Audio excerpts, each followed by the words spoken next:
with what we saw yesterday in the game of the day. Kevin Durant and the Nets taking on Jayson Tatum and the Celtics. Third quarter, and the Celtics trailing by 2 here, Legs. But Jayson Tatum, man, all day long. Yeah, remember a couple years ago before the league shut down, Jayson Tatum was playing the best offensive basketball of his career. He has dialed it back to that right now. Had the three-point shot going, and that makes him unguardable. So fourth quarter now, game tied at 95. Tatum again here. He's going to drive to the rim, get a nice little layup. Tatum now at this point with 41. We go to later in the fourth. Nets are down 8, and that's Durant.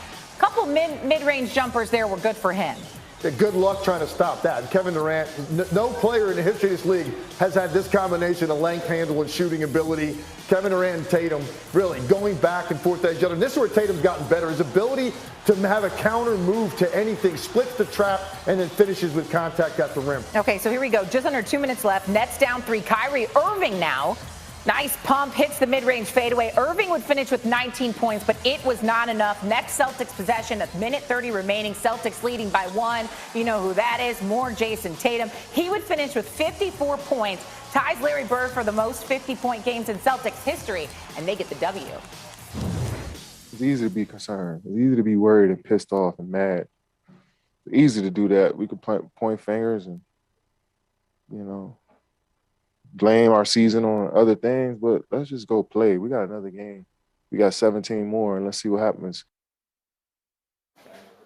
All right, so at this point, Legler, a little hustle on over here. Yeah, do it. The Nets, 1 game under 500. Yeah. Things not looking good. Kevin Durant back from injury, but they're 0-2 since he returned. Obviously, you don't have Kyrie Irving full-time. Is it time to hit the panic button? Definitely not. There's too much there that hasn't been unwrapped yet with this team. And look, you just got KD back. You see where he's at right now. He's just going to pick up where he's always been. But for me, the bigger thing is you're going to add Ben Simmons to the mix. You just added 2 other starters who are getting used to playing together. Kyrie Irving is still not playing every night. So this team still has so much more on the table. But for me, when I look at what Kevin Durant did, he reminds me of something. This is the only guy in the league that you cannot force into a bad possession if he's on the floor, because there's no shot that's a low percentage shot for Kevin Durant. The handle, the length, the shooting ability, his ability to get to the line when he needs to. Kevin Durant being on this level gives the Nets a chance. I'm not ready to write them off by a long stretch. I don't care where they are right now in the standings. If he's back healthy, stays back, they're going to add Ben Simmons to the mix here, and he gives them a couple of really key components. You cannot write this team off yet. I don't care where they finish.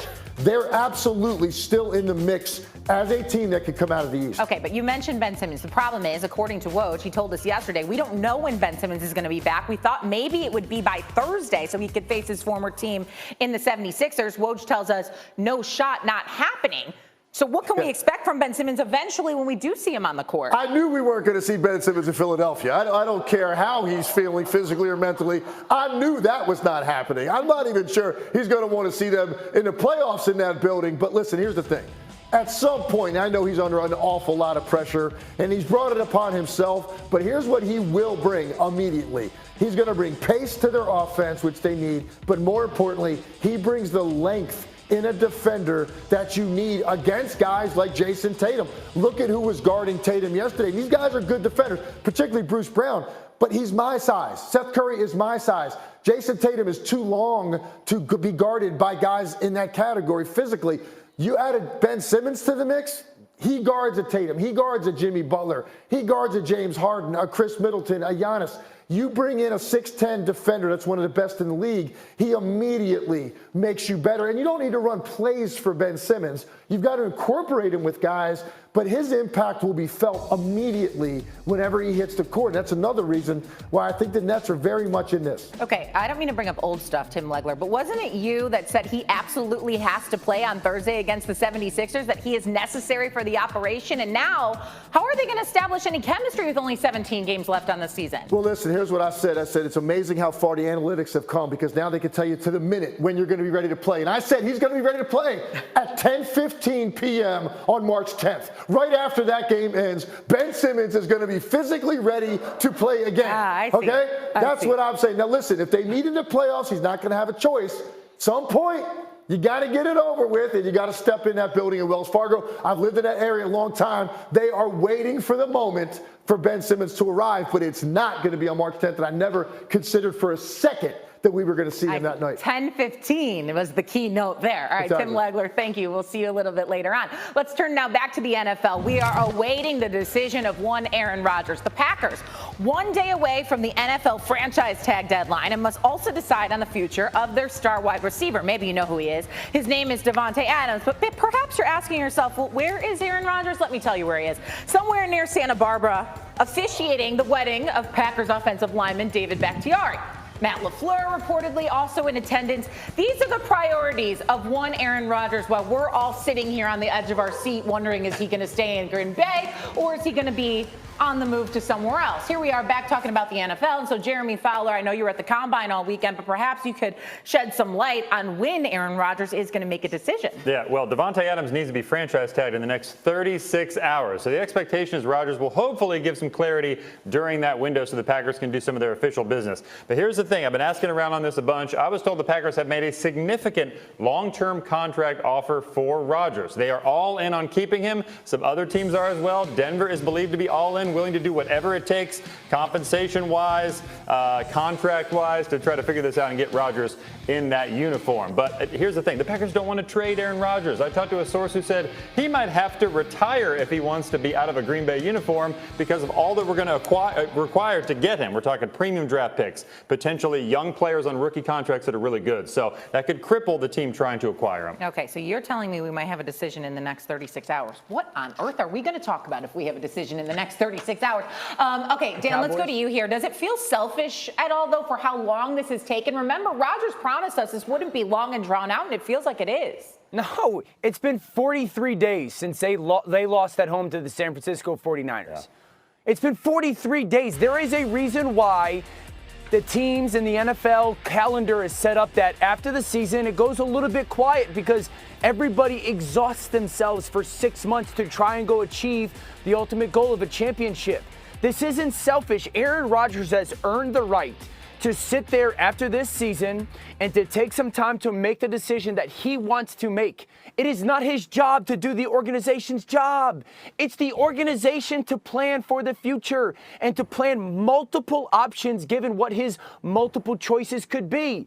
It is the general manager, Brian Gutekunst, it's his job for the Green Bay Packers to sit down and figure out, okay, if Aaron Rodgers comes back and tells us he wants to be a Packer, what are the next steps after that to make sure that we have him and also a championship caliber team? It's his job to sit there and say, okay, if Aaron says he wants to go play elsewhere, what are the necessary steps to make sure that that happens? That's not Aaron Rodgers' job.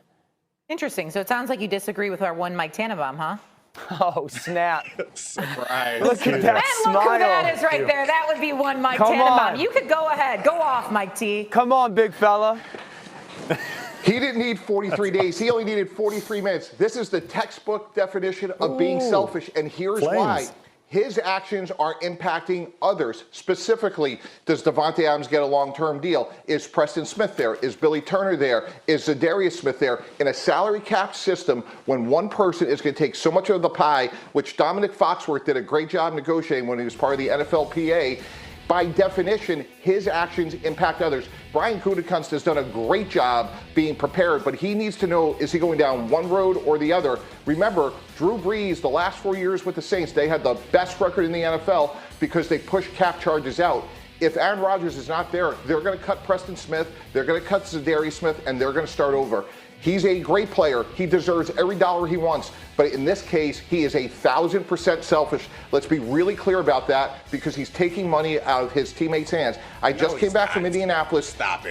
Deals are getting done or not done. DeMarcus Lawrence was just offered a pay cut. He may or may not be there. Players are negotiating, agents are negotiating with teams right now. So he needs to make a decision. There's nothing, guys, he's going to know on March 8th, 9th, or 10th that he doesn't know today on March 7th. I mean, he might know how he might feel differently. Don't try to name drop me like I'm on your side because you're talking complete foolishness. If you got a problem with Aaron Rodgers, cut him. You got an issue with him, cut him then. Like, he has this leverage. He has the ability to do that. As a player association man myself, I believe that any player who has the leverage should utilize that leverage in any way they see fit. And also, It's better for everyone because Aaron Rodgers needs to take the time and decide what he wants to do. What's bad for them is rushing into a decision that Aaron Rodgers then realizes is the wrong decision. Having an unhappy Aaron Rodgers is not good for them, or having Aaron Rodgers not want to be there is not good for him, or having him decide that he wants to go somewhere else and then wish he had stayed back in Green Bay is not good for them. The best thing for everyone involved is for Aaron Rodgers to take his time and make the decision whenever the hell he wants to make his decision. My guy.